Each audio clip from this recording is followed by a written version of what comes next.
episode of Tea and Verses. This is Philip and Maida, and we're happy to see you again on the show. Last episode, we talked about racism and prejudice, and we did touch a little bit on religious bigotry, and we thought that there was more to be said about that. So we're going to focus on religious bigotry today.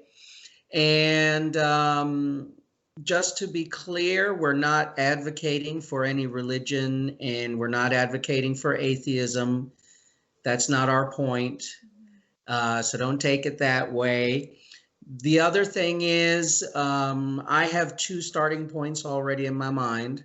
The first would be that, contrary to popular belief, the United States is not a Christian country. Separation of church and state, freedom of religion have been enshrined in our Constitution since the very beginning. So we need to make sure that that is clear in the public discourse, because you find a lot of people talking about the United States like a Christian country, like a Protestant country. That's not true.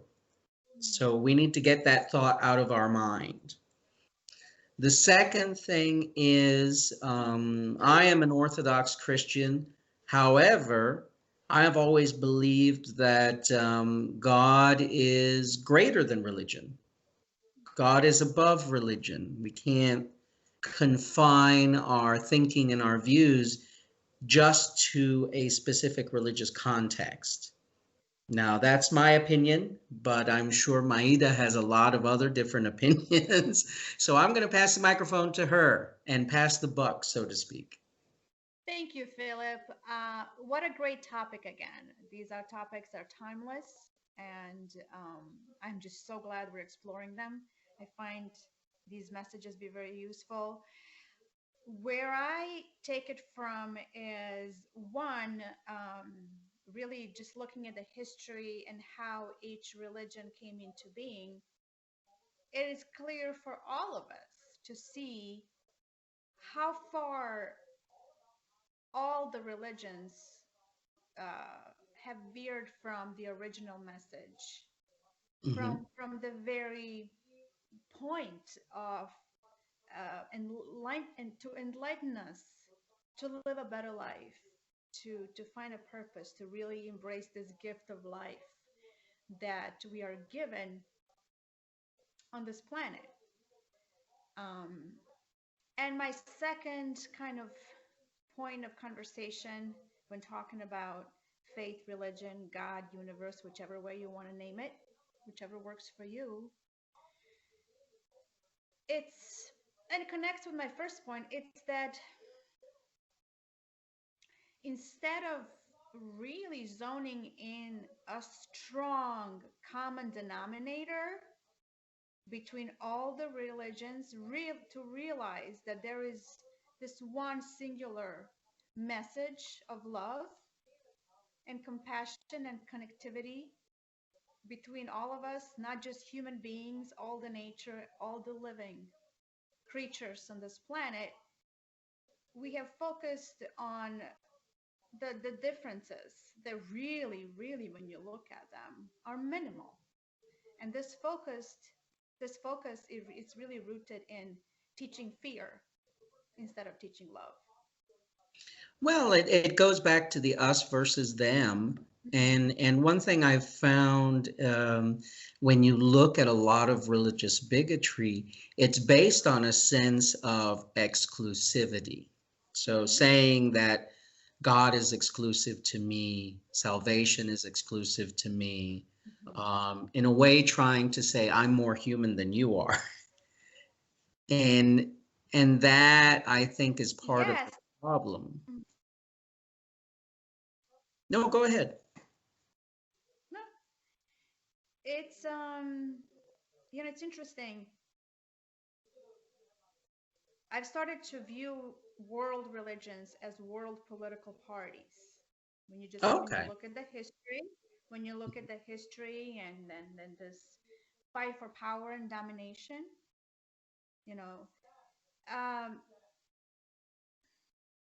it would be crazy for us to really believe that that was the intent of Sure. something higher and bigger than us, uh, that's teaching us. It's trying to teach us to live a better life.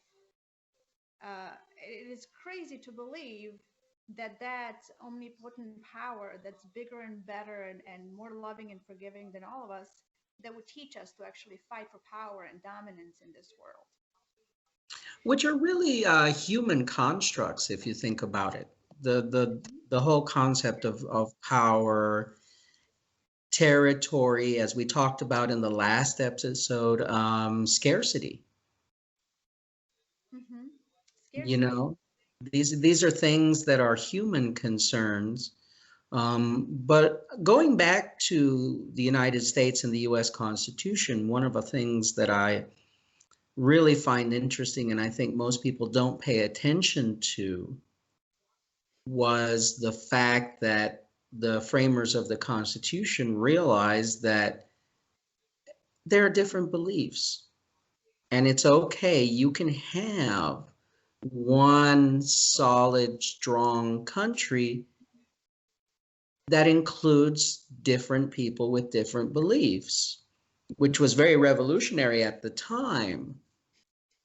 And I get concerned when I look at the media, for example, and you see that so much of our country's leadership right now Mhm.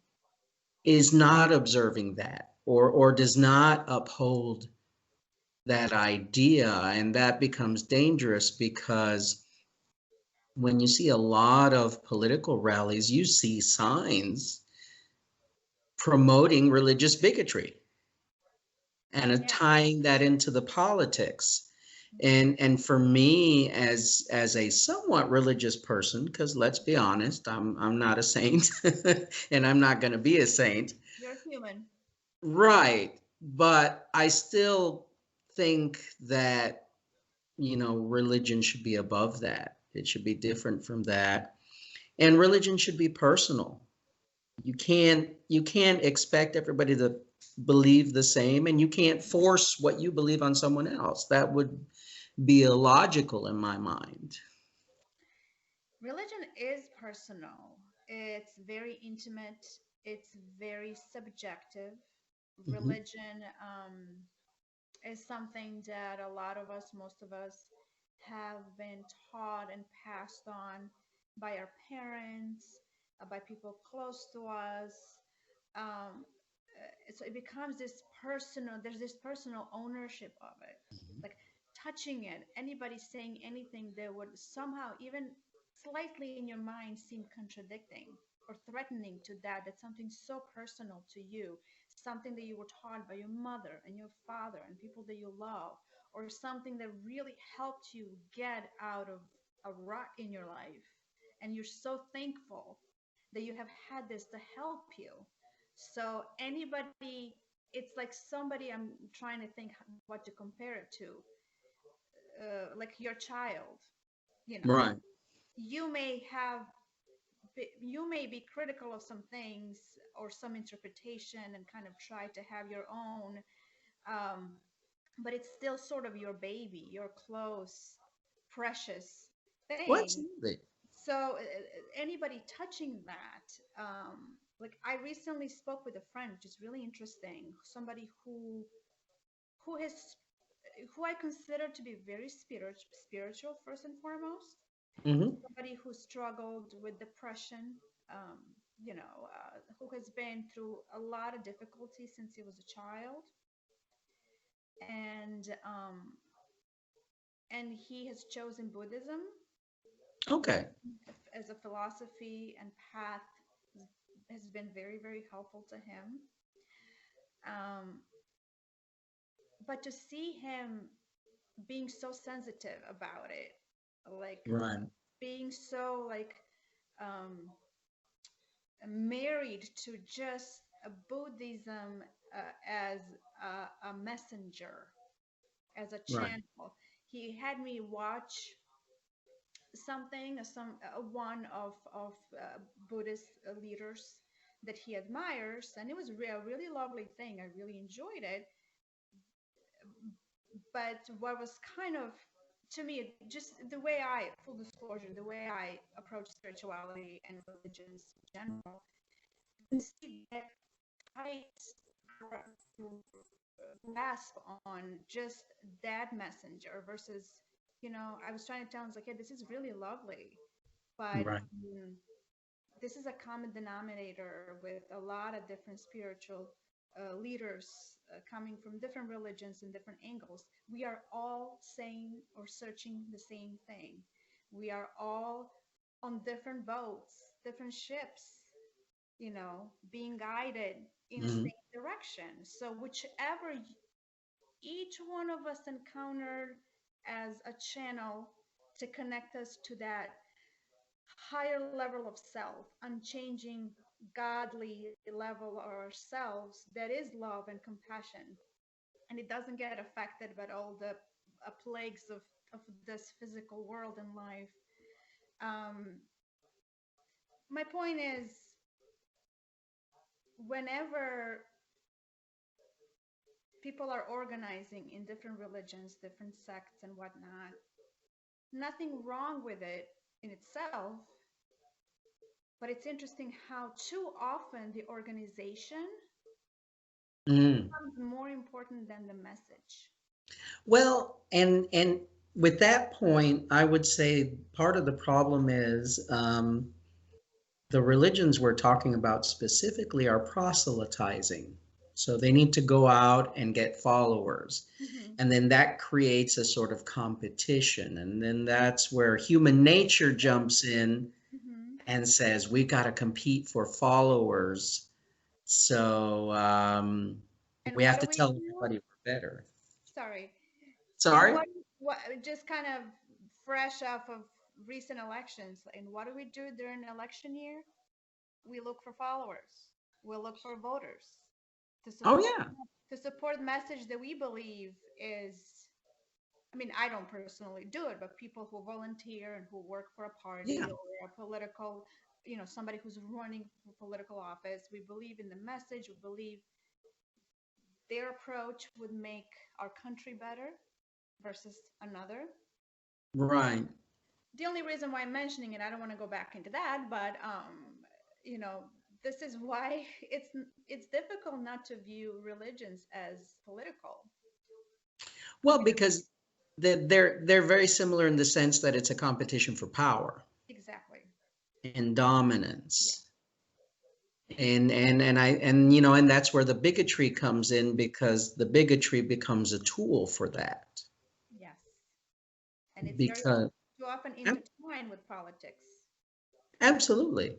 Well, I mean, it's the same thing if you think about it in Europe when they're indoctrinating skinheads, for example. Mm. That's how they do it. We go back to the us versus them and we're better and you know we should be the dominant power and that sort of thing. But these are all really things that don't belong in religion, I don't think, I don't personally. think so either. They have nothing to do, absolutely nothing to do with the message of Oh, any absolutely. of the religion. The whole point of us getting these philosophies and these messages to help Mhm. us um, have different expectations of ourselves, different understanding of our own power and existence in this world and why we came to be. We certainly did not come here to fight for power. Absolutely. And the thing is, the fact that it's being used, as we talked about in the last episode, Hmm. that it's being used for power is really the problem. So two things. Mhm. I'm sorry if I have interrupted you. This is No, no, go ahead. very it's a beautiful topic. If we're afraid of scarcity of resources, so that Mhm. there's one fear, right? Right.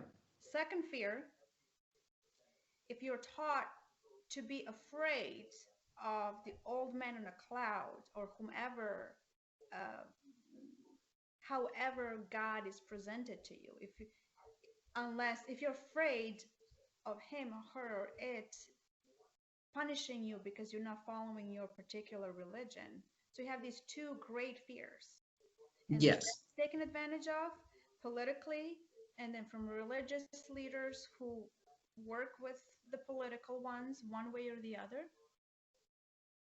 You have some deep, wide fear where people cannot think logically and clearly and really see the truth and what is actually at stake. Well, what happens is reason really goes out the window. Hello? Oh, I think you got disconnected. I hear you just fine. You did? Because I can't see you. Oh, I see you just fine. Okay, you froze right there. Okay, you're back. Internet, COVID. Right. COVID-19, yay. Yay. We're I'm in sorry, person. could you repeat what you were saying? Because I want to make sure I hear it right. No, I was talking about these two fears Yeah, colliding together, and not allowing us to use the precious gift that we got, which is reason and logic and being able to clearly see the the truth, um, the real point, and what's at stake in this life that we live, individually and together. well, absolutely. And the truth is, nobody's going anywhere. So you really need to learn to understand each other. I think mutual respect is a big thing. And I think when we were talking earlier in the show about people not respecting other religions, other beliefs, you have to have mutual respect. One of the things that's part of this country as it functions is the only way that it's going to work is if you respect each other. I mean, that has to be rule number one in a way. And the only way we can genuinely start to see each other and respect each other, if we finally understand that it is not a competition, Right. we are not threat to each other, um, in in in our essence as human beings, as different groups. We are not a threat to each other. There are no resources to fight over. Absolutely. I mean, those days are long and gone. Yeah, and I mean, there's a time and place for competition. I mean, we all love sports and watch Olympics and whatnot, and some healthy competition in life as we're, innovating things and trying to make this life easier, more productive. Um, so many great things come out of healthy competition. But Yeah. in our essence, in our existence, in our freedom to be and live, there is no competition. There is no threat. And my hope for humanity is that we get out of this plague of separation, belief Mhm. separation. And it's not something that can happen overnight. It's not something that can happen over even maybe 100 years or hundreds of years. But we have to start. We have to start coming back to love, returning back to love, as one of my favorite authors has titled her book, A Return to Love. If you would like to know what it is, I don't know if I'm supposed to be sharing what it. Just reach out to me. It's a great book, great philosophy that clarified everything to me. I kind of Well, had a hunch about it. I had a hunch about it, right. about that kind of the nature of things. But then I read that and I was like, hot damn, that's it. A return to love. Yeah, absolutely. And just talking about love itself, what it means, what it is, and how it's even love, how it's stereotyped in our society. It's a great conversation. We Absolutely. have diminished the power of love.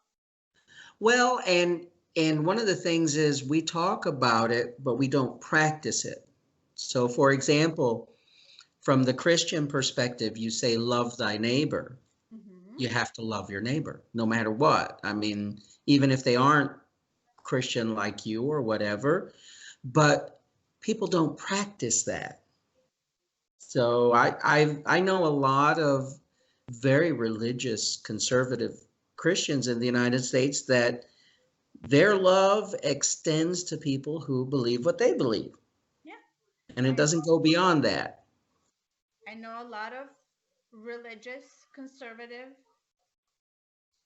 God fearing, which Mhm.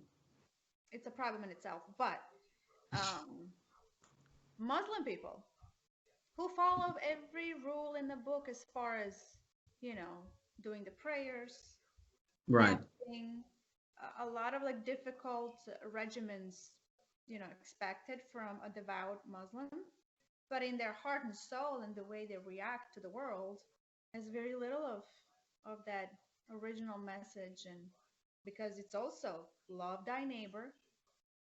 Right. Your neighbor, in essence, in a sense, is more important than your brother and your family member that lives miles away.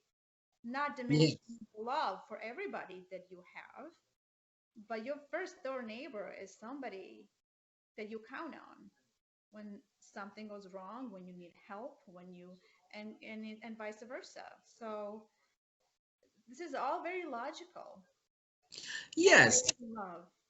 And we should say, I mean, we're talking about specific religions because that's our point of reference, but I mean, Yeah, it can apply anywhere. absolutely. And and the other thing is that really and truly, most, not, I don't want to say most people, but a lot of people are not practicing what they preach. Because it's very hard. It is very hard. It's It's not not easy. easy. Doing the rituals, it's much easier than actually living a life because we are all so afraid and so scared of the other. So living that universal love when you just love people and you understand that even if they attacked you, if their negative behavior was really directed at you, it's not really about you, even though in that moment they're attacking you. Right. Most of attacks are rooted in fear and suffering. Absolutely. And the other thing is that I think a lot of people, regardless of the religion, are very procedural. Yes. So I do the process. I go to church, I go to mosque, I go to temple, but so I'm a good person and everything I do is good because I do those things. But it's much more than that. I think that's not So much enough. more. So much more. I mean, rituals have their place and time, and they help keep us on track. Not to do some unhealthy things that would hurt us and hurt somebody. I mean, there's all these different, reasons that make rituals healthy and important, right? Absolutely. But it's that's not. It's such a superficial level of really living a profoundly spiritual life, and I happen to believe that having trying to get deeper and deeper in your spiritual life, that's where freedom lies. Freedom from fear, Yes. freedom from expectations, freedom from needing to control, ability to take inspired actions in life and take an inspired look at any situation that we encounter. It just really, if it doesn't eliminate, it really reduces the pain in our lives, and that's the whole point. I believe that's the whole point of faith and religion. um, Yeah, and you also get rid of that suspicion of the other. Going back to things we've talked about before, I mean, the other, that's that's still in a lot of religious bigotry, that's the problem. Everybody else is the other. The whole myth of good versus evil, Yeah. it's to a large extent it's a big myth. It's not the reality, and it no longer works. I think we have exhausted the myth where we could actually somewhat show that it works, that it's real. It no Hmm. longer works because look at us. We are in the middle of a pandemic that has hit the entire world. It no longer is just a country or region in Africa or Latin America or somewhere in Asia. It's Yeah. everywhere. It is everywhere, and our life, our modern life, whether we want to see it or not, uh, has shown us how connected we are. If we don't want to see, if we're not prepared to see that we are spiritually connected and whatever happens to you really happens to me, if you're not ready to go there, just look at the life as it's evolving on a surface Yeah. level in this world. We have never been so connected through our travel, internet, and whatnot. That uh, we are no longer safe from something that's happening across the globe. So we have to pay attention, whether it's a Well, war absolutely. somewhere or a virus that's emerging. Because you can't stop commerce. You don't want to stop the commerce. You don't want to stop the. A Hmm. lot of us have relatives and families that live across the globe. We're no longer in the same village. Well, we can't isolate ourselves anymore. So, if you are one that believes in God, I'm saying generally you. So Yeah. put it that way. If you don't want to, if you're not hearing God telling you, look at this, you are all connected, you know, it speaks louder and louder to you. Life speaks louder and louder to you till you no longer have a choice but see. And some That's people are so stubborn in their beliefs they would rather die not seeing than actually seeing and correcting the way people well, live. I think what happens is self-righteousness is a bit of an aphrodisiac for some people. It's a high. Yeah. Judgment is a high. Judgment is like a drug. Yeah. Solves no problems, but in a moment makes you feel so good on your high horse. Right.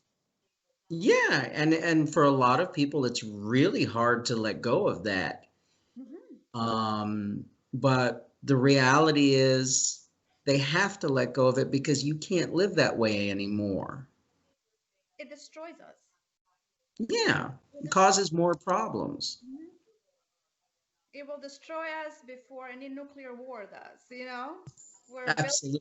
bigger and bigger weapons to have some sort of balance of power and try to prevent others from having theirs because they're not responsible enough or whatever it is. We're so focused on that, and maybe we should be focused to an extent. I get it. I did study international studies, relations, whatnot, for many years, so I get the balance of power, world orders and what, Right. and that has its place. But we are giving zero focus to to what's real. Um, Absolutely. I mean, the point is that, as I said before, nobody's going anywhere. no. So we need to figure out how to all live with each other Hmm. and do it in a way that makes everybody's life better. That should really be the focus, not us versus them, not my religion's better than yours. These are things that at the end of the day don't help humanity at all. Really, like your religion, your political party, your sports team, Mm, TV show. Not It's just what you choose, what works for you, what makes you happy. right, Not necessarily better than anybody else's.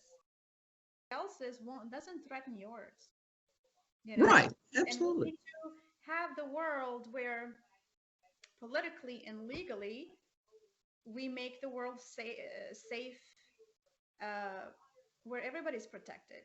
Mhm. A world that's safe and protective of everybody. So everybody can live their lives the way they please, right? Yeah. And on a spiritual level, just let's really return to love. Love is a power, love is a force. You know, fear is a force externally in a way it manifests itself um, through conflict and aggression, and it's very pompous and it's very egoistic and very loud. So in Mhm. that sense, gives the impression of strength and power, but it keeps destroying us more and more. You know that Empowering us. Love is the power, and love is absolutely. not just romance. Love is just not just a Hallmark card or a Hallmark movie, which I love. Um, it's a force. It really is a force that empowers us Mhm. individually and collectively. And then and talking about, whoever screams loudest is the one that's right.